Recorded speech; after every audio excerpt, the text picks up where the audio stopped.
Hello Saisri foods எல்லாருக்கும் வணக்கம். இன்னைக்கு நான் வந்து கூழ் வடகம் செய்ய போகிறேங்க. அதனால நான் பச்சரிசியும் ஜவ்வரிசியும் ஊற வச்சு நான் மாவரைச்சு கூழ் காய்ச்சி வச்சுருக்கேன். இப்போ பாருங்கள், நான் கவரில் சேர்த்துக்கிறேன். நான் இப்போ வடகம் புளிய போகிறேன். அது காட்டலான்னு சொல்லிட்டு தான் நான் இப்போ ஒரு ஷார்ட்ஸாக போடலான்ட்டு இதுவே நான் ஒரு வீடியோவாக போடுறேன். கண்டிப்பாக இது உங்களுக்கு பிடிச்சிருக்குன்னு நினைக்கிறேன். ஷேர் பண்ணுங்கள், கமெண்ட் பண்ணுங்கள், லைக் பண்ணுங்கள். தேங்க்யூ, பாய்.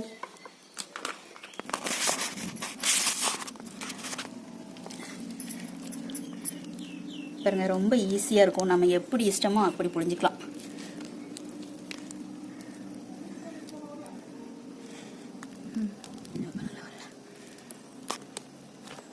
அது கட் பண்ணிட்டு